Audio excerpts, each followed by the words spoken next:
ውድ ተመልካቾቻችን አሰላሙ አለይኩም ወራህመቱላሂ ወበረካቱ። ሐኪም ቤት ፕሮግራማችን ጀምሯል። ሐኪም ቤት ፕሮግራማችን የተለያዩ ባለሙያዎችን በመጋበዝ እንግዲህ በተለያዩ ርዕሰ ጉዳዮች ላይ ውይይት የምናደርግበት ልዩ የጤና ፕሮግራም ነው። ዛሬ ስቱዲዮአችን የጋበዝንላችሁ ለየት ያለ እንግዳ ዶክተር አበበ አዲሴ የጠቅላላ ቀዶ ሕክምና ስፔሻሊስት እና የደም ስር ልዩ ቀዶ ሕክምና ሰብ ስፔሻሊስት ሐኪም ናቸው። በቅዱስ ጳውሎስ ሚሊኒየም ሜዲካል ኮሌጅ ደግሞ ረዳት ፕሮፌሰርነት ያገለግላሉ። ዶክተር አበበ ጥሪያችንን አክብረው እዚህ ስቱዲዮ ድረስ ስለተገኙ እጅግ በጣም አድርጌ አመሰግናለሁ። እኔም አመሰግናለሁ ዶክተር አናን።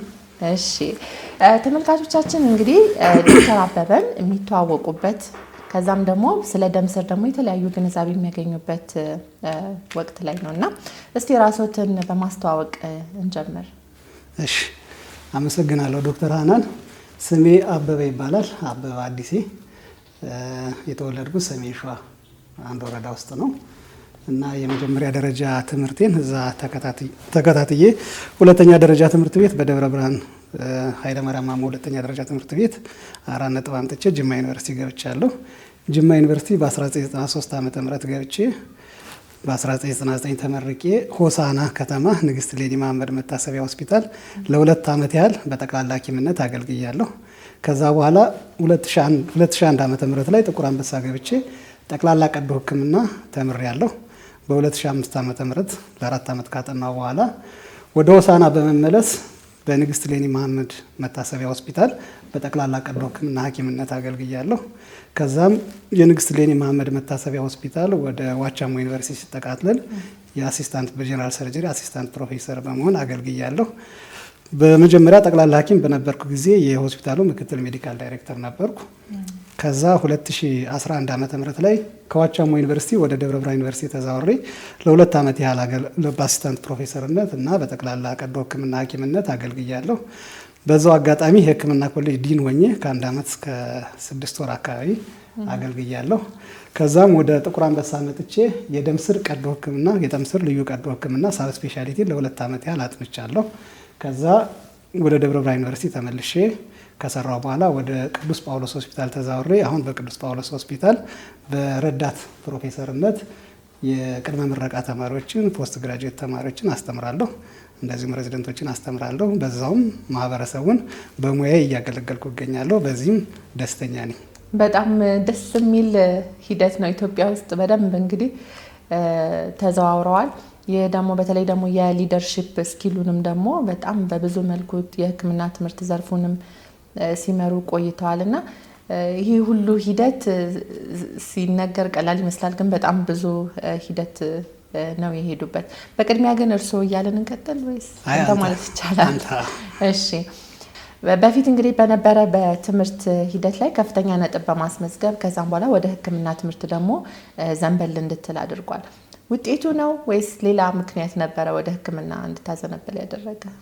በልጅነቴ መጀመሪያ 1ኛ ክፍል ስገባ ከክላስ ውስጥ ካሉ ልጆች ውስጥ ከፍተኛ ውጤት ከሚያመጡት አንዱ ነበርኩ።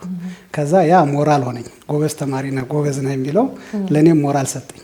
ከዛ በሞራል ራሴን አሳምኜ ጎበዝ ነኝ በሚለው መስራቴን ቀጠልኩ። ከዛ ያን እየሰራሁ አስቀድሜ ነው የማለመው፣ ወደፊቱን አስቀድሜ ያለማለሁ። በልጅነቴ ሐኪም መሆንን አልም ነበረ። ሐኪም መሆንን ያለምኩበት ምክንያት እዛ እየተነጋገርን ሰው ትምህርት ከጨረሰ በኋላ ምንድን ነው የሚሆነው? አሁን ለምሳሌ እኔ ከፍተኛ ውጤት የማምጣት እድሉ ቢገጥመኝ ምንድን ነው ልሆን የምችለው? ከዛ ዶክተር የሚለው ስም አካባቢውን ዶሚኔት ስለሚያደርግ ይህንን ታርጌት ማድረግ አለብኝ ብዬ ታርጌት አድርጌያለሁ። ስለዚህ እሱን አላማ አድርጌ ነው የወጣሁት። ኤሌመንታሪም እያለሁ ሃይስኩልም እያለሁ እሱን አላማ ነው ያደረኩት እና እኛ 12ኛ ክፍል በተፈተንበት ጊዜ ኢትዮጵያ ውስጥ 3 ቦታ ነበር ሕክምና የሚሰጠው፣ አዲስ አበባ፣ ጥቁር አንበሳ፣ ጎንደር እና ጅማ። ከዛ የዛን ጊዜ ኦንላይን አይደለም ምደባ የሚታየው፣ በጋዜጣ ነው የሚወጣው። በጋዜጣ ሲወጣ የመጀመሪያው ቀን አዲስ አበባ የተመደቡ ይወጣል፣ የሁለተኛው ቀን እነ ጅማ እያለ ነው የሚወጣው። ስለዚህ የመጀመሪያው ጋዜጣ ሲወጣ የተመደቡ ሰዎች ያውቃሉ፣ ያልተመደበ ሰው የት እንደሚደርሱ አያውቅም። ስለዚህ የመጀመሪያው ቀን ሲወጣ የአዲስ አበባ ሲወጣ አዲስ አበባ ላይ ስሜ የለም። ከዛ በጣም አዘንኩ። አንዱ ሉዝ አደረኩ አልኩ፣ ምክንያቱም ከ3 ኦፕሽኖች። በሁለተኛው ቀን ስወጣ ጅማ ዩኒቨርሲቲ ይላል፣ በቃ ሜዲሲን ጆይን አደረኩ ብዬ ራሴን አሳመንኩ። ከዛ ምንድነው ይህን ነገር ላለማግኘት ፌል ባረግስ ብዬ ሳስብ እንግዲህ 4 ነው ያመጣሁት። 4 ካመጣሁ ደግሞ ከነሱ ጋር ኮምፒት ማድረግ ማግኘት አይቀርም ብዬ አሰብኩ። ስለዚህ ጅማ ከገባ በኋላ ሜዲሲንን ጆይን አደረኩ። የዛን ጊዜ ጅማ ስንገባም 3 ፊልድ ነው የሚሰጠው። ሜዲሲን አለ፣ ኢንጂነሪንግ አለ፣ ሆርቲካልቸር እዛው እያለን ነው የበዛው፣ ግን 3ቱ ነው የነበሩት። ፍሬሽማን ኮርስ ከወሰድን በኋላ ሜዲሲንን ጆይን አድርጌ ከዛ ሕክምናን አጥንቻለሁ እና አላማ ያረኩት ኤሌመንታሪ እና ሃይስኩል እያለሁ ሕክምና መማርን አላማ አረጋለሁ። ከዛ ግን እንዳሰብከው ሆነልህ? ከመረጥከው ከገባህ በኋላ ሕክምናን ይበልጥ ወደድከው ወይስ? ወደጀዋለሁ። ትንሽ አድካሚነቱን እንትን ባይለኝም የሚያሰለች ነገር ቢኖረው መጨረሻ ላይ ወደጀዋለሁ። ከዛ በኋላ ከስፔሻሊቲዎች ደግሞ ስፔሻላይዝ ማድረግ እንዳለብኝ እየተማርኩ አምኛለሁ። የሕክምናውን ታካሚ ማከም ከጀመርኩ በኋላ ታካሚ ሕክምናው ላይ መከታተል ከጀመርኩ በኋላ የትኛውን ልምረጥ ስል ቀዶ ሕክምና ነው የምማረው ብዬ የወሰንኩት መጀመሪያው ነው። አንደር ግራጁዌት እያለሁ ልክ ክሊኒካል ከገባሁ በኋላ ቀዶ ሕክምና መማር አለብኝ ብዬ ወሰኛለሁ። ለምን? ጠቅላላ ሐኪምም ሆኜ አየሁ፣ ሁሉንም ገመገምኩ። ጋይኒን፣ ፔዲን ማለት የጽንስና ማህፀንን፣ የህፃናትን፣ የውስጥ ደዌን እና ቀዶ ሕክምናን ካየሁ በኋላ ተዘዋውሬ አንዴ ካየሁ በኋላ ኢንክሊኔሽኔ ፍላጎቴ ይሄኛው ነው ወደሚለው ለራሴ ወስኛለሁ። ከዛ በኋላ ጠቅላላ ሐኪም ሆኜም ያንን አስቤ ነው ስሰራም። ጠቅላላ ሐኪም ሆኜ ስሰራ አብዛኛውን በሰርጀሪ አካባቢ አዘወትር ነበርና በዛው አካባቢ አሳልፋለሁ።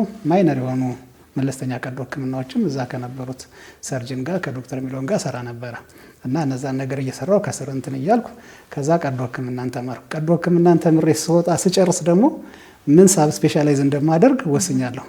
ከዛ ምናልባት መጽሔቴ ላይ ራሱ የምርቃት መጽሔት ነበረን ጥቁር አንበሳ ላይ ስክራብ የሚል እዛ ላይ ዴስቲኔሽን አፍተር 5 ይርስ የሚለውን ኢን ኢትዮጵያ ብያለሁ። እኔ ከልጅነቴ ታርጌት የማደርገው ኢትዮጵያ ውስጥ መኖር፣ ከዚህ ማህበረሰብ ጋር አብሬ ፍቅርን ማሳለፍ፣ አብሮ መኖር ነው። ወደ ውጭ መሄድን አልሜ አላቅም በልጅነቴና ጠቅላላ ሐኪም ሆኜ እና ዴስቲኔሽን አፍተር 5 ይርስ ከ5 ዓመት በኋላ ትሆናለህ የሚለውን ኢን ኢትዮጵያ ብዬ ነው የጻፍኩት እና ከዛ የሳብ ስፔሻሊቲ የትኛውን ታጠናለህ የሚለውን ወይ ቫስኩላር ሰርጀሪ ወይ ፔዲያትሪክ ሰርጀሪ ብዬ ነው የጻፍኩት። ከዛ መጨረሻ ላይ ኦፖርቹኒቲውን አጋጣሚውን አግኝቼ ወደ ቫስኩላር ሰርጀሪን ጆይን አድርጌያለሁ። በጣም ደስ የሚል ርቀት ነው የሄድክበት። እኔ ከአንተ ውስጥ ያየሁት ምንድነው አንደኛ ሀገር ወዳድነትን፣ ከዛ ደግሞ ባሻገር የውሳኔ ብቃትህን። ምክንያቱም የምፈልገውን ቀድመህ ነው የምታውቀው፣ ለፈለግከውና ላለምከው ነገር ደግሞ በደንብ ትሰራበታለህ። ግን ይህንን ውሳኔ የመወሰን ብቃትህን ከየት አገኘሁት ብለህ ታስባለህ?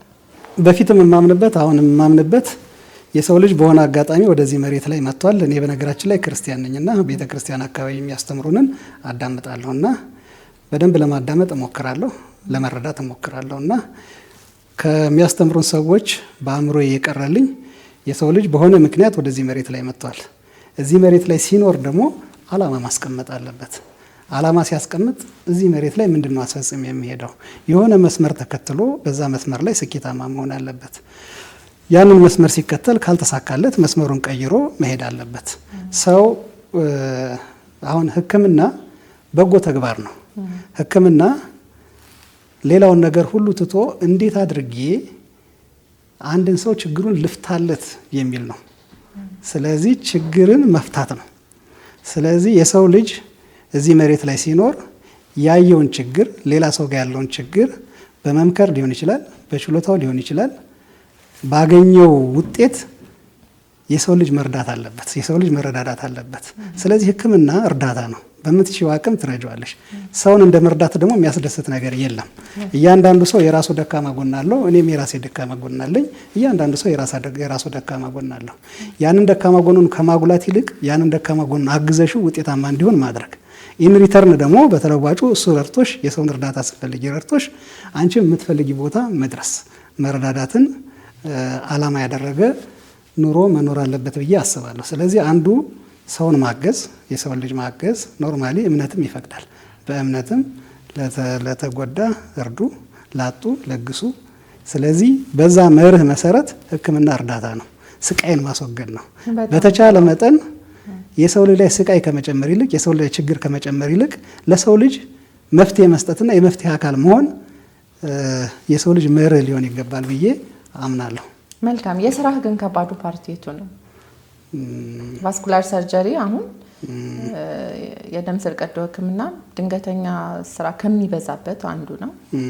እሱም አለ። ከዛ ውጭም ደግሞ በስራ ሂደት ውስጥ ለሰው የማይነገረው ግን የስራ ቻሌንጂንግ ከባድ የምትለው ፓርቲ የቱ? ያው እንግዲህ ኢትዮጵያ ውስጥ ስትኖሪ ብዙ ጫናዎች ይኖራሉ። አንድ ሰው የደም ስሩ ተጎዳ ተብሎ ይደወልሻል ከሆነ ቦታ። ስለዚህ ያ ሰው ቶሎ ከታገዘ የመትረፍ እድል አለው፣ የመታገዝ እድል አለው። ቶሎ ካልተሰራለት ደግሞ ይጎዳል። ስለዚህ ያን ከሰማሁበት ጀምሮ እሱ መፍትሄ እስኪያገኝ ድረስ አእምሮን የሚረብሽ ነገር አለው። በተለያዩ ምክንያቶች የሚዘገይበት በርቀት ሊሆን ይችላል፣ በሁኔታዎች አለመማታት ይችላል፣ አንዳንድ ነገሮች አለመሳካት ሊሆን ይችላል። በሆነ መልኩ ይዘገያል። መረዳት እየቻለ ሲዘገይ ይሄ ትንሽ አእምሮን የሚረብሽ ነገር አለው። ከዛ ውጪ ስራው በፍቅር የሚሰራ ነው። ሁሉ ነገር ይሳካል ማለት አይደለም። አንዳንዴ ላይሳካ ይችላል። በተለያዩ ምክንያቶች ኦልሬዲ ዘግይቶ በስብሶ የማይስተካከል ሆኖም ይመጣል እና እነዚህ ነገሮች ቻሌንጂንግ አላቸው ወይም ደግሞ አስቸጋሪ ነገር አላቸው።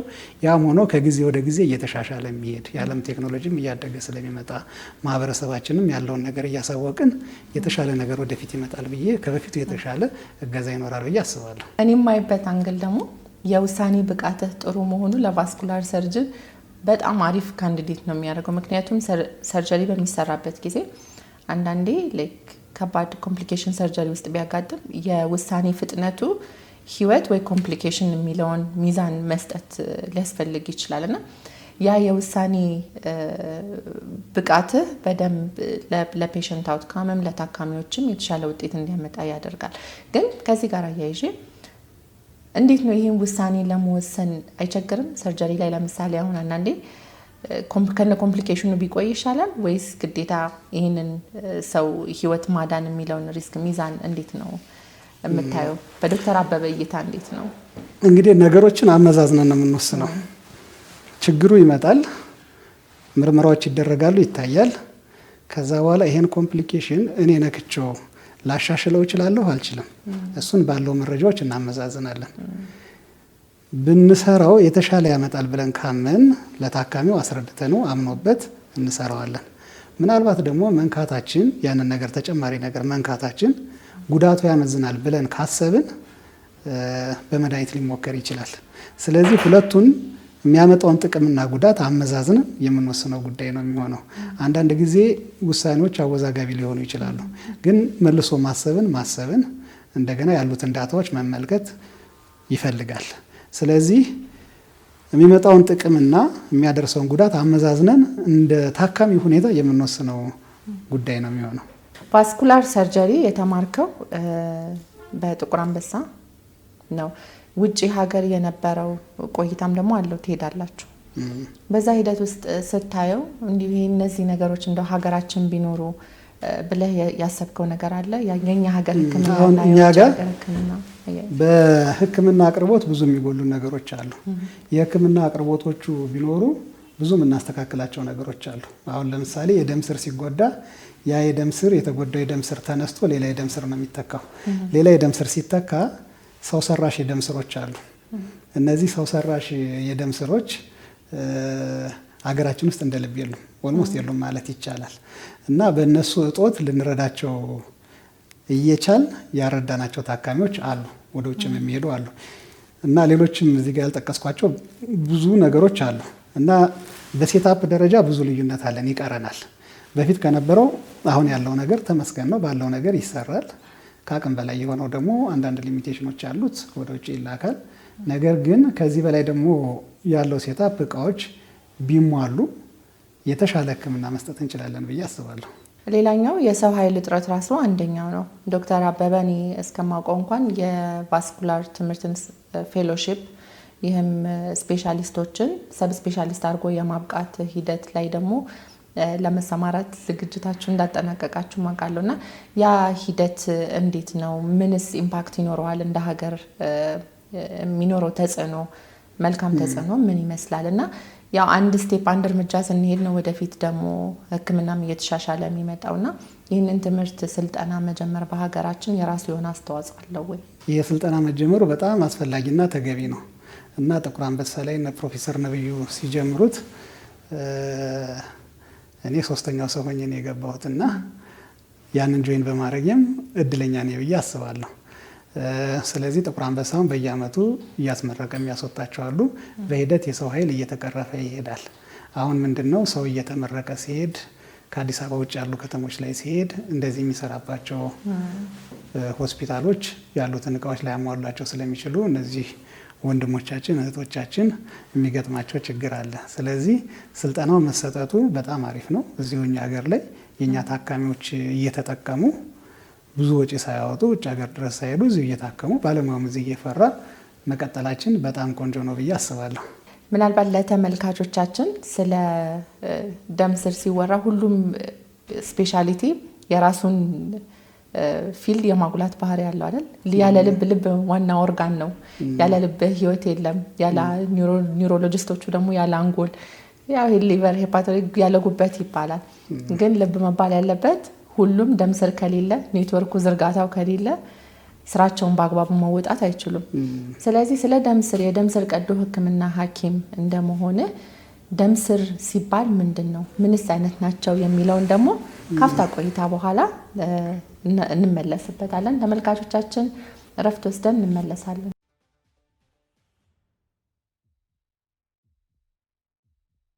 ተመልካቾቻችን ተመልሰን መተናል። ከዶክተር አበበ ጋር ያለን ቆይታ አላበቃም። ስለ ደም ስር ሲባል ምንድን ነው የሚለውን ደግሞ ሙያዊ ማብራሪያ ብሰጠን ለተመልካቾቻችንም ሁሉም ደም ስር አንድ አይነት ነው አይደለም፣ እንዴት ነው የሚለውን እስቲ ብታብራራለን። የሰው ልጅ በህይወት ለመኖር የደም ዝውውር ያስፈልገዋል። ደም ይዘዋወራል። የደም ዝውውር ወይም ደግሞ በእንግሊዝኛው ብለድ ሰርኩሌሽን ነው የሚባለው። ሰርኩሌሽን የሚባለው ሰርኩል ውስጥ ነው፣ ሰርኩሌት ያደርጋል ማለት ነው። ስለዚህ ከልብ ይነሳና እግራችንም እጃችንም ይደርስና ተመልሶ ወደ ልባችን ይመለሳል። ይሄ የሚመላለስበት የራሱ ቱቦ ወይም ደግሞ መስመር አለው። ስለዚህ የቱቦ ለምሳሌ ከልባችን ወደ እግራችን የሚያደርሰው ወደ ታች የሚወስደውን ደም ቅዳ እንለዋለን። መልሶ ወደ ልብ የሚያመጣውን ደግሞ ደም መልስ እንለዋለን። ስለዚህ ሁለት አይነት ቱቦ አለ። ደም ቅዳ አለ፣ ደም መልስ አለ። ሶስተኛ ደግሞ ሊምፋቲክ የምንለው አለ። ሊምፋቲክ ተለቅ ተለቅ ያሉ ሞለኪውሎችን ወይም ደግሞ ተለቅ ተለቅ ያሉ ደም ውስጥ ያሉ ነገሮችን እግራችን ወይም ከእጃችን ወይም ከሌላ ቦታ ወደ ልብ በደም መልስ የማይመለሰውን የሚመልሰው ነው። ስለዚህ የደም ስር ሲባል ሶስት አይነት አለ። ደም ቅዳ አለ፣ ደም መልስ አለ፣ ሊምፋቲክ አለ። ስለነዚህ ስለ ሶስት ነገሮች ነው የምናወራው። ስለዚህ ከልብ ተነስቶ ለምሳሌ ወደ እግር ደም ሲሄድ የሚሄድበት ትልቅ ቱቦ አለ። መጠኑ ከልብ ሲነሳ በጣም ሰፊ ነው። ወደ ታች ሲሄድ ቅርንጫፍ እየሰራ እየቀጠነ ይሄዳል። ደም መልሱ ደግሞ ከታች ቀጭን ነው፣ እየወፈረ ይሄድና መጨረሻ ላይ ልብ ላይ ያደርሳል። ስለዚህ በዚህ መስመር ላይ የሚገጥም ችግር በቀዶ ሕክምና ይታከማል። ደም መርጋት ከሆነ ደግሞ እንደ ሁኔታው በደም ማቅጠኛ ሊታከም ይችላል። ምን አይነት ችግር እዚህ ላይ ሊከሰት ይችላል ብለን ስናስብ ለምሳሌ ደም ቅዳ ወደ ታች ሲሄድ ቱቦ ነው። ቱቦ ግድግዳው ቢደክም በሆነ አጋጣሚ ይሰፋል።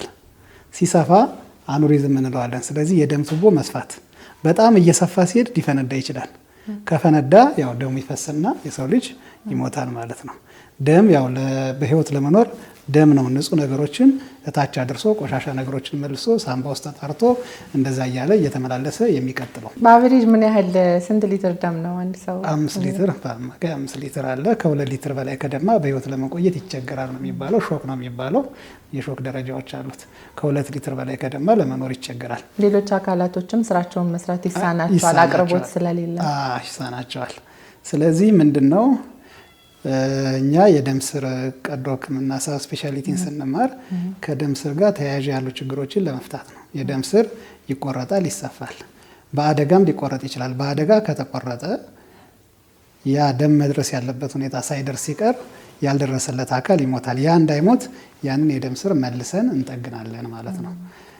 ስለዚህ የተለያዩ ችግሮች አሉ ከደም ስር ጋር የተያዙ። ደም ስር ላይ ከጎኑ ያለ እጢ ሊጫነው ይችላል። ስለዚህ ያ እጢ ከደም ስር አጠገብ ያለ እጢ የደም ስርን የተጫነው ወይ የዘጋ እጢ ሲኖር እጢውን አንስተን የደም ስሩን ቆርጠን በሌላ የደም ስር እንተካዋለን።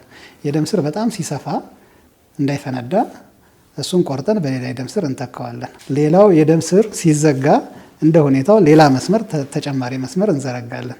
ስለዚህ ዋና ዋና ስራዎቻችን ተጨማሪ የደም ስር መዘርጋት፣ በደም ስር ማነስ በደም መፍሰስ ማነስ ምክንያት የተጎዳ አካልን እንዳይጎዳ መከላከል፣ ይሄ አንዱ ስራችን ነው። ከደም ስር የተጠጋ እጢዎችን ማውጣት፣ ላይክ እዚህ ጋር ለምሳሌ የሚከሰት ካሮቲድ ቦዲ ቲዩመር አለ፣ እሱን ማውጣት ሌላኛው ስራችን ነው።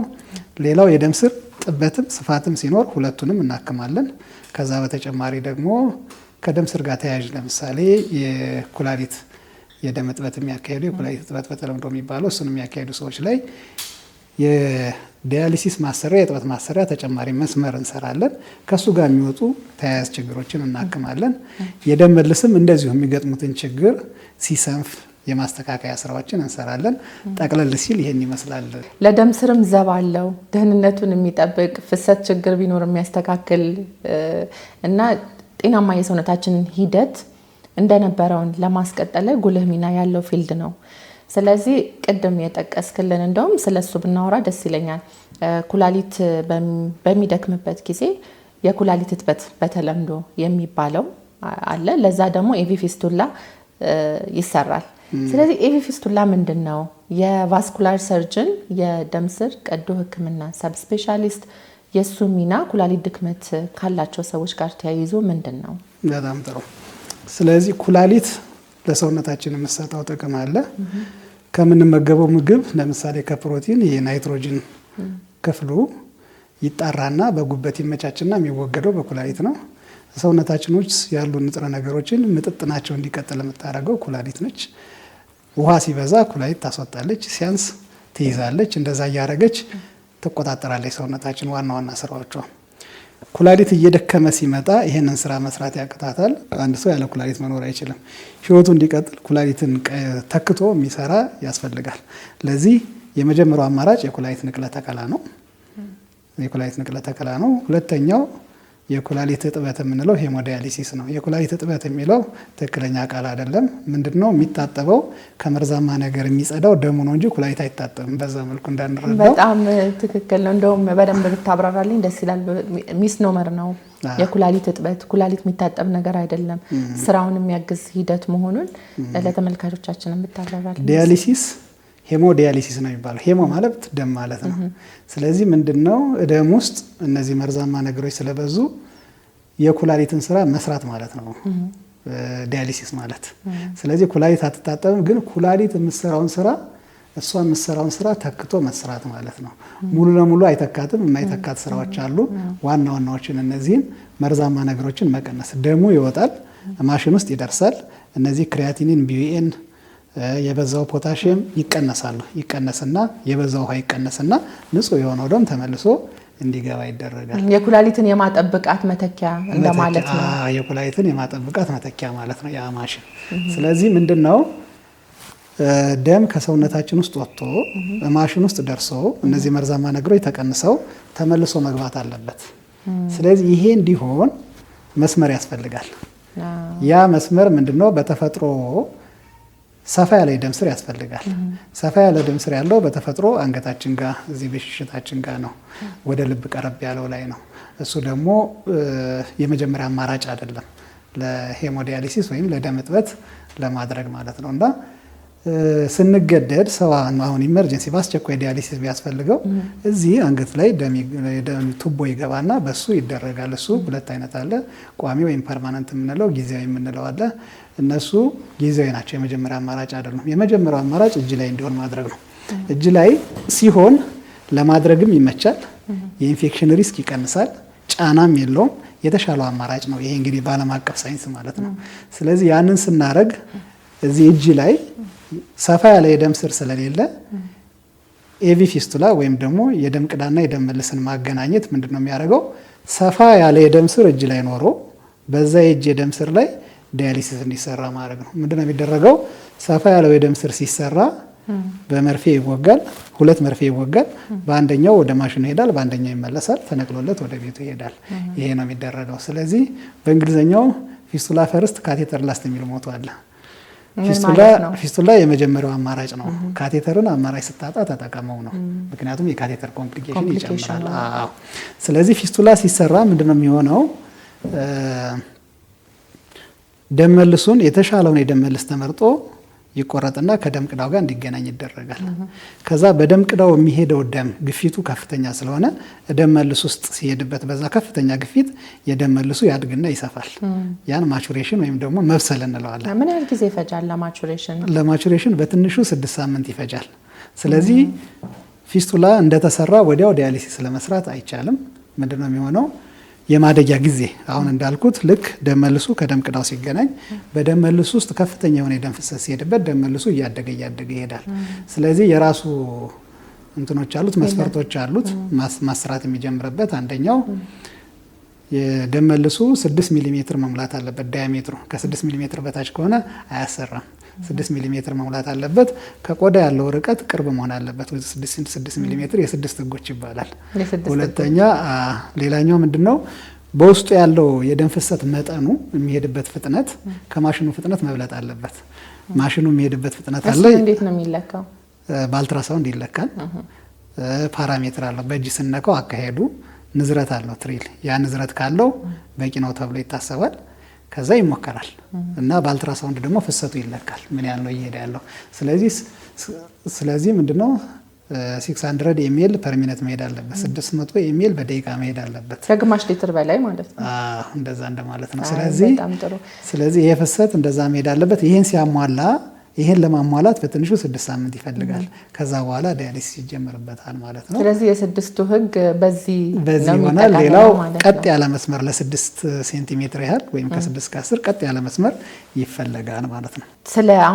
ስለ ዳያሊሲስ ስናወራ ኤቪ ፊስቱላ ሲባል ብዙ ጊዜ ተመልካቾቻችንም ወይ በአንድም በሆነ ሁኔታ ፊስቱላ ሲባል እንደ በሽታ ነው የሚወሰደው አይደል? ፊስቱላ አለ ሲባል ኤቪ ፊስቱላ ግን እንደ ሕክምና አማራጭን ነው ቫስኩላር ሰርጅን የሚሰራው እና ከዚህ ጋር ተያይዞ ግን ላይክ ሚስኮንሰፕሽን ገጠመኝ ይኖራል? አዎ ይኖራል። እንግዲህ ፊስቱላ ማለት ምን ማለት ነው? ሰውነታችን ውስጥ ቱቦዎች አሉ። አንጀት ቱቦ ነው። የኩላሊት የሽንት ቱቦ መውረጃ ቱቦ ነው። የሐሞት መውረጃ ቱቦ አለ። የአየር መሄጃ ቱቦ አለ። የምግብ መውረጃ ቱቦ አለ። የደም ስር ደም ቅዳው አለ። የማህፀንም አለ። ፊስቱላ ማለት የሁለት ቱቦዎች መገናኘት ማለት ነው። ስለዚህ መገናኘት በሌለበት ቱቦዎች ሲገናኙ መገናኘት የሌለባቸው ቱቦዎች ሲገናኙ ፊስቱላ ይባላል። ይሄ ሰገራ መውጫ አካባቢ ያለ ፊስቱላ አለ።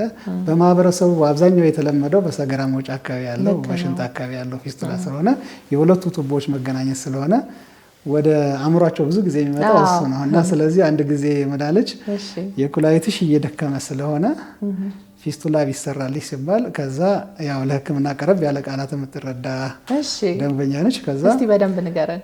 እኔ እኮ ይሄ ፊስቱላ ሲሉ መጀመሪያ በኋላ ተረድተው ስትመጣ እኔ ከሽንት ጋር የተገናኘው የደደዛ ፊስቱላ የለብኝም ብዬ አባረርኩት ብለናለች።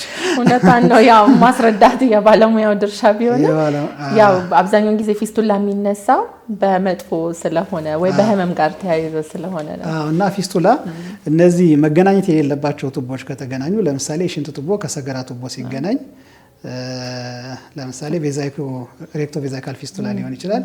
የሰገራ መውረጃ ከፊኛ ጋር መገናኘት በሽታ ነው። መገናኘት የሌለባቸው መገናኘት የለባቸውም። ነገር ግን በሕክምና በዓላማ መደረግ አለበት ተብሎ የሚደረጉ አሉ። ተፈልገው የሚደረጉ አሉ፣ ሳይፈልጉ የሚደረጉ አሉ።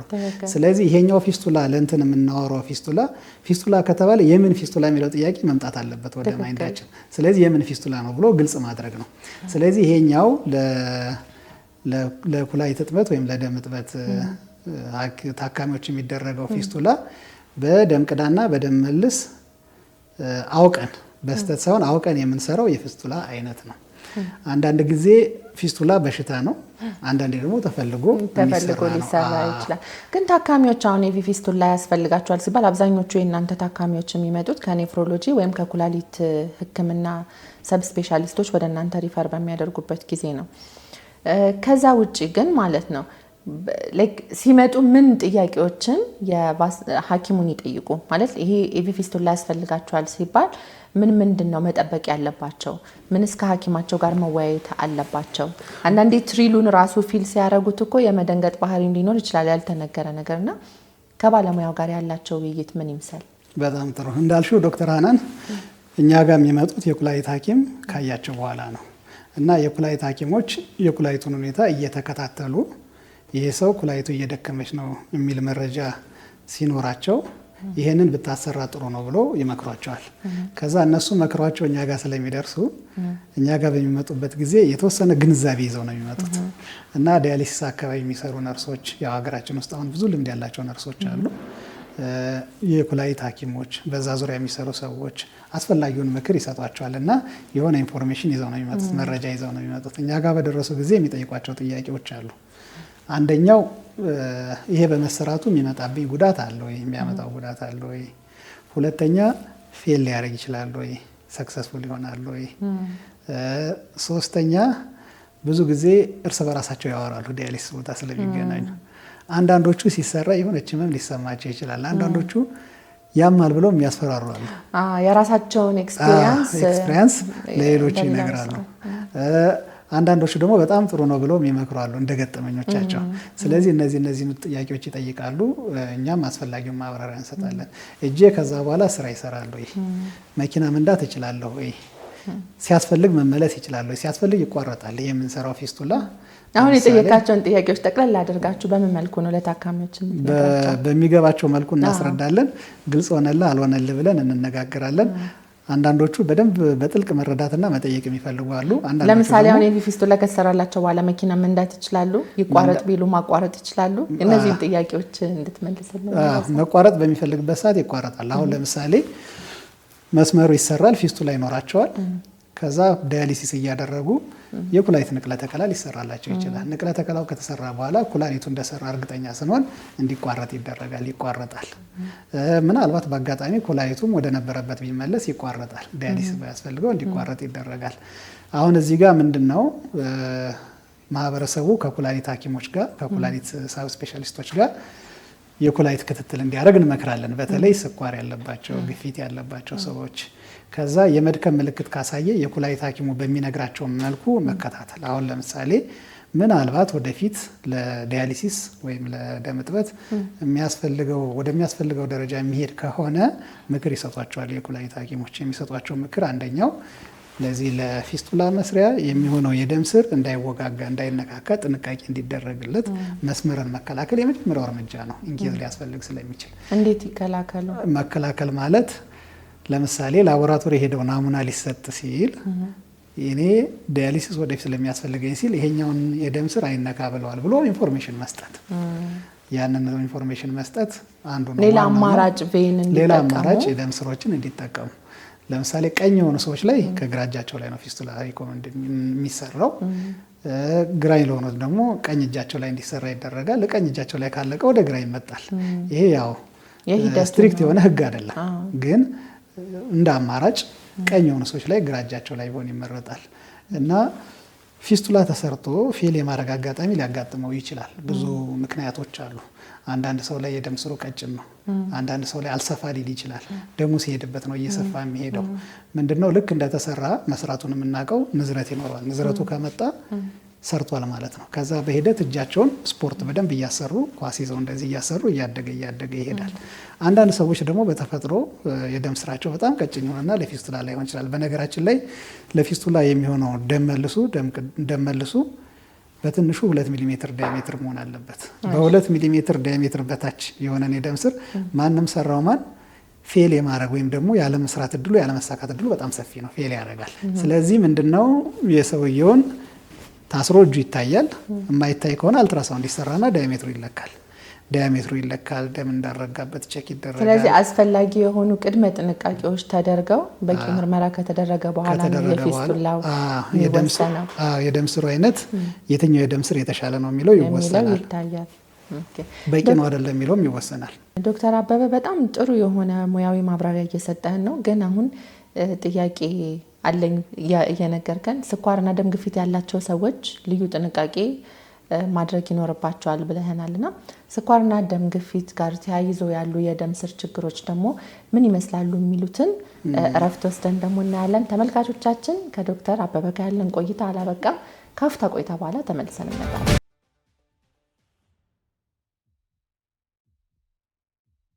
ወደ ተመልካቾቻችን ተመልሰን መተናል። ዶክተር አበበ እረፍት ከመውጣታችን በፊት የስኳርና የደም ግፊት ያላቸው ሰዎች በተለየ መልኩ ደም ስራቸው ጋር ተያይዘው ሊያጋጥማቸው የሚችል ነገር አለ ወይ የሚለውን ጥያቄ ጠይቀን ነበር የወጣ ነው። እስቲ እሱን ብታብራራለን። የደም ስር ቀደም እንዳልነው ቱቦ ነው። ቱቦ ግድግዳ አለው። ግድግዳው ለስለስ ያለ ነው። ደም ሲመጣ ሰፋ ይላል። ደም ሲሄድ ደግሞ ኮንተር ይላል። ልብ ስትመጣ ሰፋ ይላል። ይሄ ስለ አርተሪ ደም ወሳጅ ነው። ስለ አርተሪ ደም ወሳጅ ነው የምናወራው።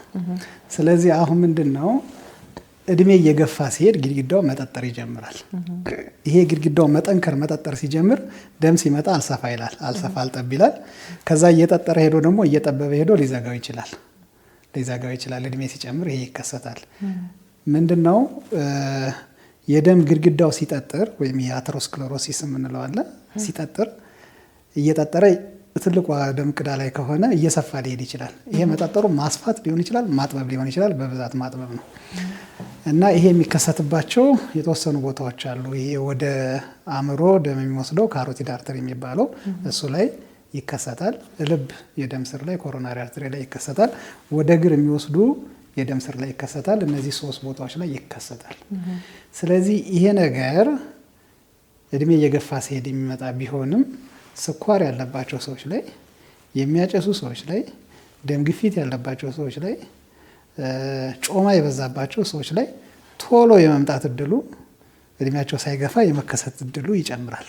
ስለዚህ እነዚህ አሁን የዘረዘርኳቸው ማጨስ፣ ስኳር፣ ግፊት፣ የደም የኮሌስትሮል መጠን መጨመር የደም ስር ያለ ጊዜው ያለ እድሜው ቶሎ እንዲዘጋ የሚያደርጉ አጋላጭ ምክንያቶች ናቸው። ስለዚህ እነዚህን አጋላጭ ምክንያቶች የሰው ልጅ በጤንነት እንዲኖር መቆጣጠር አለበት። የደም ግፊት የሆነ ጊዜ ላይ መገኘቱ ወይም ደግሞ ሲለካከፍ ማለቱ ችግር የለውም። ግን ችግር የሚሆነው ሳንቆጣጠረው ለረጅም ጊዜ ከፍ ብሎ ከቆየ ነው። አንድ ሰው ላይ ስኳር ሲገኝ የስኳር ህመም የስኳር መጠኑ ከፍ ሲል ምን ይሆናል? ጉዳት ያመጣል። ስኳር መገኘቱ ችግር የለውም። ግን ስኳሩን በሕክምና ከተቆጣጠር ነው እንደ ኖርማል ሰው መኖር ይቻላል፣ ጉዳቱን መቀነስ ይቻላል። ስለዚህ የሚያጨሱ ሰዎች ማጨስ ማቆም፣ ማጨስ አይመከርም፣ ለደም ስር መጥፎ ነው። የስኳር ከፍ ማለትን መቆጣጠር፣ ግፊትን መቆጣጠር፣ እንቅስቃሴ ማድረግ ለደም ስራችን ጤንነት በጣም ወሳኝ ነው። እንቅስቃሴ ሲባል በሳምንት 3 ቀን ወክ ማድረግ ለ35 ደቂቃ በሳምንት 3 ቀን ወክ ማድረግ። እንቅስቃሴ ስናደርግ የደም ዝውውራችን ይፋጠናል፣ የደም ግፊትን ያሻሽለዋል፣ ስኳርን ያሻሽለዋል፣ የደም ስር መጠጠርን ያዘገየዋል። ስለዚህ ይሄ ጥቅም ስላለው እንቅስቃሴን እንመክራለን፣ ለታካሚዎቻችን እንመክራለን። ስለ ስኳር ህመም ከአንድ ታካሚ ጋር እንዲህ በገጠመኝ ስናወራ ምን አለ? ስሙ ስህተት ነው አለ። ስኳር እኮ ጣፋጭ ነው። ስኳር ተብሎ የተረገመ በሽታ እኮ ነው። ሌላ ስም ሊወጣለት ይገባል፣ መጥፎ ስም ብለዋል። እና ስኳር ከፍ ካለ አስቸጋሪ ነው፣ ብዙ ጉዳት ያመጣል። በብዙዎቹ የሰውነታችን ክፍሎች ላይ የሚያመጣቸው የራሱ ጉዳቶች አሉ። ስለዚህ ምንድን ነው ይህንን ግን እንዴት ነው ማወቅ የምንችለው? ለምሳሌ አሁን የስኳር ታማሚዎች ብዙ ጊዜ ህመም ከሌለው ችላ ይባላል። ደም ግፊት ያለባቸውም ሰዎች፣ ሃይፐርቴንሽን ያለባቸውም ሰዎች ህመም ስለማያመጣ ብዙ ጊዜ ቁጥጥሩ ላይ ተግተው አይሰሩም እና ይህንን የምንከታተልበት ልዩ ሁኔታ አለ ወይ? ባለሙያዎች ሩቲንሊ ስክሪን ማድረግ ይኖርባቸዋል ወይ? የሚከታተለውስ ሐኪም የሚለውን እሱን። በጣም ጥሩ። ስክሪኒንግ ከህመሙ አንጻር ግፊት ለምሳሌ በቤተሰብ ግፊት ካለ አንዳንድ ሪስክ ፋክተሮች ካሉ በሆነ አጋጣሚ ላይ መለካት ጥሩ ነው። እንደዚህ አይነት አዝማሚያ ካለው መቆጣጠር ነው። የስኳር ራሱ ምልክት ያሳያል። በተለይ አንደኛው አይነት የስኳር ቶሎ ምልክት ያሳያል። ሁለተኛው አይነት ምልክት ሳያሳይ ሊቆይ ይችላል። በሆነ ጊዜ ላይ ስክሪን መደረግ ጋይድላይኖች አሉ። እነሱ በሚከተሉት መሰረት ምናልባት የስኳር ሐኪሞች ወይም የደም ግፊት ሐኪሞች በሌላ ጊዜ ሊያብራሩት ይችላሉ። በዛ መልኩ ሊሆን ይችላል። ወደዚህኛው ወደ ደም ስር መጠጠር ስንመጣ የስኳር ህመም እንዳለባቸው የሚታወቁ ክትትል የሚያደርጉ አሉ። የደም ግፊት እንዳለባቸው እያወቁ ክትትል ያደርጉ የደም ግፊት ክሊኒክ፣ የስኳር ክሊኒክ አለ። እዛ ፐልሶችን ቼክ ማድረግ ባለሙያው ከታች ያሉ ዶርሳሊስ ፔዲስ ፖስተሪየር ቲቢያል ይሰማሉ የሚለውን የሆነ ጊዜ ላይ ቼክ ቢያደርገው ጥሩ ነው። ካልተሰማ ወደ ስክሪኒንግ መግባት። ስክሪኒንግ አለ፣ ስክሪን ማድረግ ይቻላል። የደም ስር ጥበት ሲመጣ አንክል ብራኪያል ኢንዴክስ የሚባል አለ። ታች ያለውን የዶርሳሊስ ፔዲስ እና የፖስተሪየር ቲቢያል አርተሪ ግፊትን ከዚህኛው ግፊት ጋር አወዳድሮ የመዘጋት የመቀነስ ምልክት አለው ወይ? ከዛ እሱ እንትን ሲል እነዚህን አጋላጭ ነገሮችን ማስወገድ፣ መቆጣጠር፣ ወክ ማድረግ፣ ከዛ ፎሎ አፕ ማድረግ፣ ክትትል እያደረጉ ማየት ተገቢ ነው። መጨረሻ ላይ እግሩ በስብሶ እንዳይመጣ ይህን ክትትል ማድረግ፣ ስክሪኒንግ ማድረግ እንመክራለን። ፐልስን ቼክ ማድረግ ማለት ምቱ አለ የለም የሚለው ባለሙያው ያደርጋል። ግን እንደ ባለሙያ ራሱ አንዳንዴ ፓርሻል ከሆነ ያለው ፐልሱ ቀንሶም ፌንትሊ ፊል አደርገዋለሁ ብሎ ችላ ይላል እና እንደ ደም ስር ሰብ ስፔሻሊስት ሐኪም እንደመሆነ የደም ዝውውሩ ፐልሱ ብቻ ነው የሚነግረን ወይስ ሌሎች አማራጮች አሉ የሚለው በባለሙያ ሚስኮንሰፕሽን ስላለ እንትን ላይ ለምሳሌ እግር ላይ ወይም እጅ ላይ የደም ምቱ ከተሰማ መሰማት በቂ ነው። ዛት ዘቢስት በጣም አሪፉ አማራጭ ምቱ መሰማቱ ነው። ምቱ ከተሰማ ስንሰራም ስንለቀው ምቱ እንዲመጣ ማድረግ ነው አላማችን። ስለዚህ ምቱ ከተሰማ ችግር የለውም ብለን መውሰድ እንችላለን። ነገር ግን ምቱ ካልተሰማ ወይም ደግሞ ያ ሰው መሰማቱን እርግጠኛ ከሆነ አጠራጣሪ ነገር ካለው አልትራሳውንድ ቼክ ማድረግ ነው። ቅድም ያልኩሽ አንክል ብራኪያል ኢንዴክስ የሚባለው የሚሰራው ባለሙያ ነው። ዶፕለር ይዞ ሁለቱን ቼክ ማድረግ ነው። ከዛ የመቀነስ አዝማሚያ ካለው ምንድነው የሚደረገው? ትክክለኛ ዶፕለር አልትራሳውንድ መስራት። ስለዚህ ምንድነው አንዳንዴ አንዲት ቦታ ብቻ የደም ስር ተዘግታ ተለዋጭ መስመሮች ሄደው ሰውየው ምልክት እንዳይኖረው ሊያደርጉት ይችላሉ። ምልክት ከሌለው እግሩ ደህና ኮላተራል የሚባሉ ስለሚያድጉ ሊተኩት ይችላሉ። በዛ ጊዜ ምንድነው የግድ ሰርጀሪ መስራት ላያስፈልግ ይችላል። ግን ምንድነው አጋላጭ ነገሮችን ማስወገድ፣ ከዛ በላይ እየተባባሰ እንዳይሄድ የሚሰጡ መድኃኒቶች አሉ። እንዲዘገይ ወይም ደግሞ ከነበረበት ደረጃ እንዲቀንስ የደም ፍሰቱ እንዲሻሻል የሚያደርጉ እንትኖች አሉ። ስለዚህ እነሱን አስፈላጊ ነገሮችን ማድረግ ነው። ቅድም የዘረዘርናቸውን አጋላጭ ነገሮች መቆጣጠር፣ ሲጋራ ማጨስ ማቆም፣ ወክ ማድረግ፣ ከዛ በጊዜ ሂደት እንትን ማለት። የደም ስር ሲዘጋ ምንድነው በዋናነት ብዙ የደም ስር የሚፈልገው ጡንቻ ነው።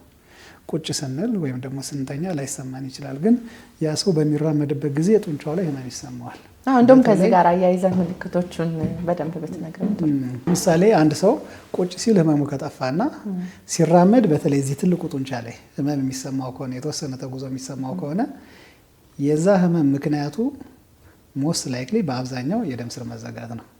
ስለዚህ ይህ አይነት ምልክት ካለው ቶሎ ባለሙያ ጋር ሄዶ አልትራሳውንድ አሰርቶ ቼክ እንዲያጣራ እንዲያረጋግጥ እንመክራለን። ምንድነው ቁጭ ሲል የምንፈልገው የደም መጠን የምንፈልገው ኃይል ትንሽ ነው። ሲንቀሳቀስ ደግሞ የሚፈልገው የደም መጠን የሚፈልገው ኃይል ይጨምራል። ስለሚጨምር ያንትን ኤሮቢክ ሪስፓይሬሽን አለ ወደ አኔሮቢክ ይቀየርና ህመም ይሰማዋል። በቂ ስላላገኘ ህመም ይሰማዋል። ሲቆም ይለቀዋል። የተወሰነ ሲራመድ ይመጣል። ይሄ የደም ስር መዘጋት ምልክት ነው። ስለዚህ ይህ አይነት ህመም ካለው ወደ ደም ስር ቀዶ ሕክምና ሐኪም ሄዶ ቢመረመር የተሻለ ነው። በጣም ጥሩ። ሌላ ምልክቶች ይኖራል? እግር መክበድ ስሜት እንትኑ የባሰ ሲሄድ ምንድነው እግር መደንዘዝ ይኖራል። የእግር መደንዘዝ ማታ ማታ ህመም መሰማት፣ ሲተኛ ሌሊት ላይ አላስተኛ የሚል ህመም መሰማት። እየባሰ ሲሄድ ደግሞ እግር እየጠቆረ ይመጣል። ከታች ከጣት ጀምሮ መጥቆር ከጀመረ የደም ስር መዘጋት ምልክት ነው በብዛት እና ከታች እየጠቆረ ይመጣል። መጨረሻ ላይ ሙሉን ይበሰብሳልና ወደዛ እያለ ይሄዳል። ምንድነው የደም ስር መዘጋት ሁለት አይነት አለ። አንደኛው ቀስ እያለ መዘጋት፣ ሁለተኛው ደግሞ ቶሎ አንድ ጊዜ መዘጋት። ቶሎ አንድ ጊዜ ከተዘጋ ጊዜ አይሰጠውም፣ በጣም ያመዋል። ከዛ እግሩም እያበጠ ይሄዳል። አንድ ነገራችን ላይ ማበጥ አንዱ ምልክት ነው። እያበጠ ይሄዳል። ከዛ በኋላ ቶሎ ያግር ወደ ጥቁረት ይሄዳል። ይሄ በቶሎ የተዘጋው ቶሎ መከፈት አለበት። በጣም ቶሎ በመጥረት ኢመርጀንሲ የምንለው ይሄንን ነው። ዋናው መስመር ግን ቀስ እያለ ከሆነ የሚዘጋው እሱ ቀስ እያለ ሲዘጋ ሌሎቹ ቅርንጫፎች እየሰፉ ይሄዳሉ። እየሰፉ ይሄዱና እነሱ ደም ማድረስ ይጀምራሉ። እነሱ በሚያደርሱት ደም ለሰውየው ጊዜ ሊሰጠው ይችላል። ዋናውን መስመር ሙሉ ለሙሉ ላይ ተኩት ይችላሉ። ግን እግሩ ቢያንስ በድንገት የሆነ ችግር እንዳይገጥምበት ይከላከላሉና ጥሩ ነገር ነው ተብሎ ይታሰባል። በምርመራ ደረጃም ቶሎ የተዘጋ ነው ቀስ ብሎ የተዘጋ ነው የሚለውን ከሚለዩባቸው አንዱ መንገድ ምንድን ነው? እነዚህ ኮላተራሎች ወይም ደግሞ ተለዋጭ መስመሮች ሰፍተው ከሆነ አድገው ከሆነ ከተዘጋ ቆይቷል የሚለውን ያመጣል። አንዳንድ ጊዜ ቅድም እንዳልኩሽ አንድ ቦታ ተዘግቶ በሌላው ከተተካ ሰውየው ምልክትም ላይኖረው ይችላል። ምልክት ሳይኖረው በረዥም ጊዜ ሊኖር ይችላል። ከዛ እነዛ እንትኖቹ ደግሞ መዘጋት ከጀመሩ ምልክት ይዞ ሊመጣ ይችላል። ሰውነት ራሱን በራሱ ያግዛል ከአቅሙ በላይ እስከሚሆን ድረስ። በጣም ጥሩ። ስለዚህ የደም ስር ችግር ሲባል በጣም ለተመልካቾቻችን ግልጽ መሆን ያለበትን ስናጠቃልለው እግር ህመም ካለ በተለይ ደግሞ ቁጭ ብለው ተነስተው በሚራመዱበት ጊዜ ወይም ደግሞ በሚተኙበት ጊዜ ሬስት ላይ ሆነውን ፔን ካላቸው እግር ማበጥም አንዳንዴ ሁል ጊዜ የምንረዳው ነገር አለ አይደል? የመገጣጠሚያ ችግር ነው የአጥንት ችግር ነው ይባላል። የእግር ህመም ሲባል ደም ስር ችግር ነው ብለው አይታሰብምና እነሱ ነገሮች ካሉ የቀለም ለውጥ እግር ላይ የሚያመጣ ከሆነ በተለይ የጣት ጫፎች እነዚያ ነገሮች ካሉ ባለሙያ ማየቱ ብልህነት ነው የሚለው ነው። ከዚህ ጋር አያይዤ ግን መጥቀስ የምፈልገው አንደኛ ብዙ ጊዜ ላይክ ኤክሰርሳይዝ ስፖርት መስራት ለደም ስር ደህንነት እንደሚጠቅም ተወርቷል። ያው ኤክሰርሳይዝ ሲባል በብዙ መልኩ ለጤና ጥቅም ይኖረዋል። ከዛ ውጭ ግን የአመጋገብ ዘይቤም ይነሳል እና አንዳንዴ ብዙ ጊዜ የተጠባበሱ ምግቦች ተብሎ በተደጋጋሚም ይነሳል እና እነሱን እኔ እንደውም ማስበው ሰውነታችንን ልክ እንደ ቅርጫት ማሰብ ነው ማለት ቆሻሻ መጣያ ማድረግ የለብንም። ሰውነታችን ምንድነው እንደውም የሆነ ጊዜ ኢንዲያ ሄደን ለትሬኒንግ ያየነው ግድግዳ ላይ በትልቁ ተጽፎ ያየነው ሰውነታችንን መንከባከብ አለብን። ምክንያቱም ያ ብቸኛ ቤት ነው እስከ ህይወት ፍጻሜው ልትቆይ የምችልበት መኖሪያ ስለሆነ ተንከባከበው ነው። ቤታችንን እናጸዳለን፣ ግን የምንመገበውንም ምግብ ደግሞ ጥራቱን የጠበቀና ጤናማ ካልሆነ ቆሻሻ እንደመጣል ነው ብለን ማሰብ እንችላለንና ከአመጋገብ ጋር ተያይዞ የደም ስር ደህንነት ምን ይመስላል? ቅድም በተወሰነ መልኩ ስለ አቴሮስክለሮሲስ ሜንሽን አድርገህልናልና እሱ ላይ የምትለን ነገር ይኖራል? በጣም ጥሩ። እንግዲህ ከቫስኩላር ሰርጀሪ አንጻር ስንመለከት ያው የደም ስር ደህንነት ያሳስበናል በጣም። ስለዚህ ለደም ስር ደህንነት ጎጂ የሆኑ ነገሮችን እንዲያስወግዱ እንመክራለን። እንደዚህ ሾርት ቼን ፋቲ አሲድ፣ ፖሊ አንሳቹሬትድ ፋቲ አሲድ የሚባለው አንሳቹሬትድ ፋቲ አሲድ ለምሳሌ ከአሳ የሚገኙ ከለውዝ የሚገኙ ከአትክልት ውጤቶችን እንመክራለን። ከእንስሳ ውጤት የሚገኙትን በደማችን ውስጥ ያለ የቅባት መጠን የሚጨምሩትን ስኳር እንዲጨምር የሚያደርጉትን ጨው ለምሳሌ ግፊት እንዲጨምር የሚያደርጉ ምግቦችን እነዚህን ነገሮች ማስወገድና መቀናነስ ያስፈልጋል። እነሱን ማስወገድ እና ጤናማ አመጋገብን መከተል ደማችን ውስጥ ያለውን ኮሌስትሮል መጠን እያስለካን እንደ ሁኔታው መድኃኒት መውሰድ እነዚህን ነገሮችን እንመክራለን። ስለዚህ ጠቅለል ስናደርገው ከእንስሳት የሚገኙ ፕሮቲንና ጮማዎች ጎጂ ይሆናሉ። ነገር ግን ከእጽዋት የሚገኙት የቅባት አይነቶች ለጤንነት ተስማሚ ናቸው ተብሎ ይታሰባል። አብዛኛው ጤንነት በነገራችን ላይ ይሄ አሁን የጠቀስሽው አተሮስክለሮሲስ የልብን የደም ስር ያጠቃል። እንደገና ደግሞ ወደ አእምሮ የሚሄደውን የደም ስር ያጠቃል። ይሄኛው ስትሮክ ያመጣል፣ ያኛው ደግሞ የማይ ያመጣል። በዓለም ላይ ቁጥር 1 ገዳዩ ይሄ የልቡ ነው። ቁጥር 3 ደግሞ ከስትሮክ ጋር የተያያዘው ነው። ስለዚህ አመጋገባችንን በማስተካከል ለህይወታችን መጨመር የራሳችንን አስተዋጽኦ እያደረግን ነው። ቀደም እንዳልሽው አመጋገባችንን ዝም ብለን እንደመጣያ የምናደርገው ከሆነ የራሳችንን ህይወት እያሳጠርን ነው። ስለዚህ ለራሳችን ዋጋ መስጠትና የምንመገባቸውን ምግቦች መለየት በተጨማሪ ደግሞ ማንበብ ተገቢ ነው ብዬ አስባለሁ። እንደ ደም ስር ሰብ ስፔሻሊስት ህክምና ሰብ ስፔሻሊስት የተለየ የምታደርገው ነገር አለ? አንድ እንደ ሚስጥርህን ብታጋራ። አይ እኔ ያው እንደምታየኝ ወፈር ያልኩ ሰው ነኝ፣ ግን አንዳንድ ጥንቃቄዎችን ለማድረግ እሞክራለሁ። ለምሳሌ ወክ ማድረግ፣ እንደገና ደግሞ እነዚህ አመጋገብ ላይ ለውጥ አድርጌያለሁ። ዝርዝሩን መናገር አይጠበቅብኝም። ለራሴ ያደረኳቸው ለውጦች አሉ። የቫስኩላር ሰርጀሪን በተመለከተ አዳዲስ አድቫንስመንቶች አሉ አይደል? ኒው ቴክኖሎጂዎች አሉና እነዛ ነገሮች ምን ይመስላሉ? አብዛኛውን የእናንተ ስራ ቅድምም ትንሽ ነካ እንዳደረግከው የግብአት እጥረቶች ይኖራሉና አብዛኛው ደግሞ በኢንዶቫስኩላር ነው የሚሰሩት ፕሮሲጀሮች እና እነዚህ ነገሮች ምንድን ነው? ስለ ቫስኩላር ህክምና ምን ይመስላል? እንግዲህ የቫስኩላር ህክምና በቀዶ ህክምና ተከፍቶ ሊሰራ ይችላል። ተከፍቶ የሚሰራው በአብዛኛው እኛ ሀገር ላይ አሁን እየተሰራ ነው። ሌላው ሳይከፈት ኢንዶቫስኩላር በደም ውስጥ ገብቶ የጠበበውን ማስፋት፣ ቱቦ ማስቀመጥ፣ እነሱ ስራዎች አሁን ምንድነው የልብ ቀዶ ህክምና ሐኪሞች ኢንተርቬንሽናል ካርዲዮሎጂ እየሰሩ ነው። በየቦታው ካትላቦች እየተስፋፉ ነው። የኛም ስራ ተመሳሳይ ነው ከዛ ጋር። ስለዚህ እንደምታውቂው ቅዱስ ጳውሎስ ሆስፒታል ያንን ለመጀመር ግቢ ውስጥ የካርዲያክ ሴንተር ለመጀመር እየተንቀሳቀሰ ነው። ዝግጅት እያደረገ ነው። ስለዚህ እዛ ላይ በስፋት መስራት እንችላለን ብዬ ተስፋ አረጋለሁ። እንግዲህ ተስፋ እያደገ ይሄዳል ብለን ተስፋ እናረጋለን። ምናልባት ከ2 ዓመት በኋላ ከዓመት በኋላ ተመልሰን ከተገናኘን ከዛሬው በተሻለ ብዙ ነገር እንደሚሰራ መጥቀስ የምንችል ይመስለኛል። ስለዚህ እንግዲህ አሁን የቀዶ ህክምናን በተመለከተ ያለው ሂደት አይተናል። ከስራው ደግሞ ብዙ ጊዜ አሁን ምሰራቸው ፕሮሲጀሮች አሉ። ከዛ በኋላ ደግሞ ከታካሚዎች የሚመጣው ፊድባክ ምን ይመስላል? አሁን ቫስኩላር ሰርጅን ሆነን በርካታ ዓመታትን ልምድ ያፈራበት ነውና የታካሚዎቹ ፊድባክ ምን እንግዲህ በምናገኛቸው አብዛኛው ደስተኞች ናቸው። እሺ፣ በብዛት የምትሰሩት ፕሮሲጀር? በብዛት የምንሰራው ፕሮሲጀር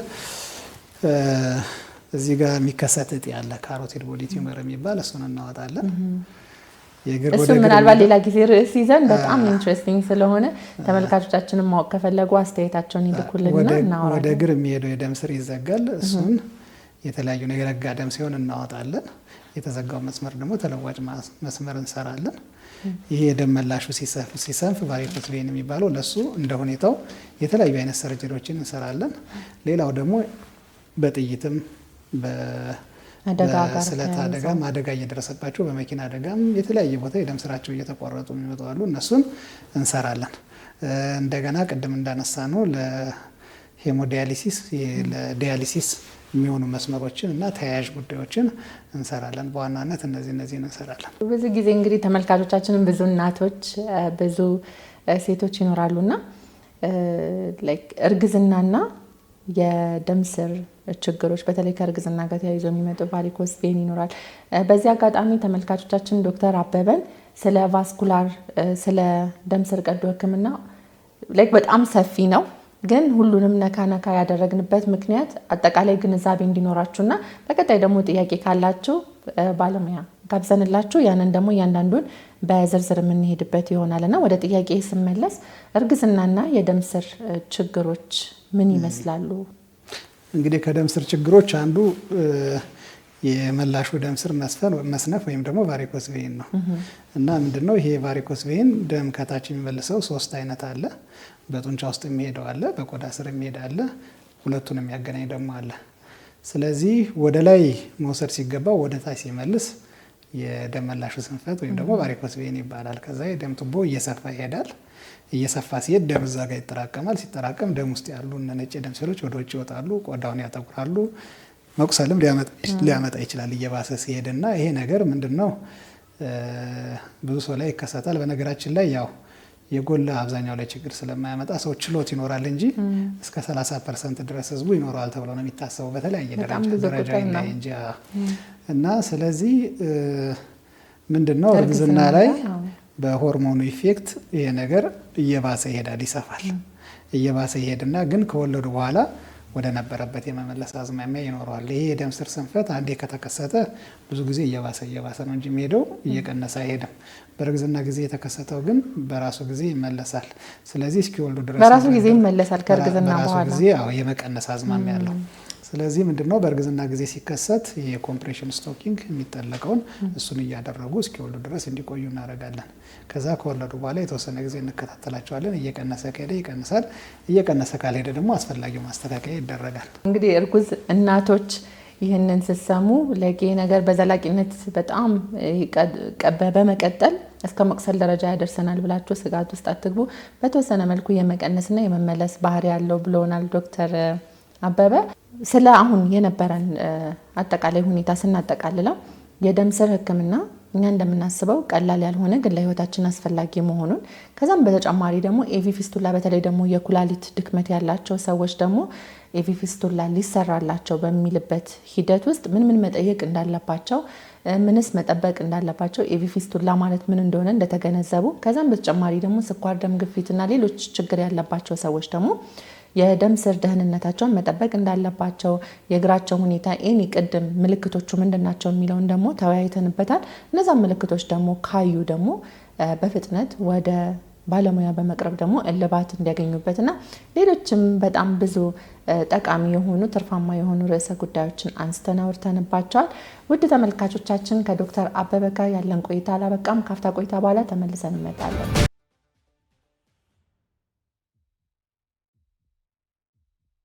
ውድ ተመልካቾቻችን ተመልሰን መተናል። አሁን ሰዓቱ እውነት ሐሰት ጥያቄ የምንጠያየቅበት ሰዓት ነው። ዝግጁ ነህ ዶክተር አበበ? እውነት ሐሰቱ ከማህበረሰባችን ውስጥ በአንድም ወይም በሌላ ጊዜ የሰማናቸው ያሉ ጥያቄዎችን ነው የሚመጡትና ባለሙያ ደግሞ እውነት ነው ወይስ ሐሰት የሚለውን የምናይበት ይሆናል። የመጀመሪያው ጥያቄ የሚሆነው ረጅም ሰዓት መቆም ለቫሪኮስ ቬን ያጋልጣል፣ እውነት ወይስ ሐሰት? እውነት።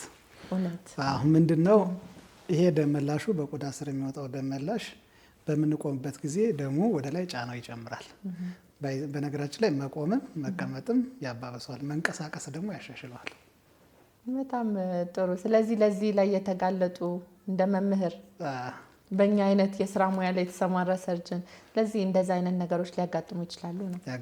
እሺ በጣም ጥሩ። ሌላኛው ሁለተኛው አይነት ጥያቄ ደግሞ ቫሪኮስ ቬን የእይታ ችግር ወይም ስናየው ቆዳው ላይ የመጥቆር ምልክት ብቻ እንጂ ሌላ ምንም የከፋ ነገር ሊያመጣ አይችልም።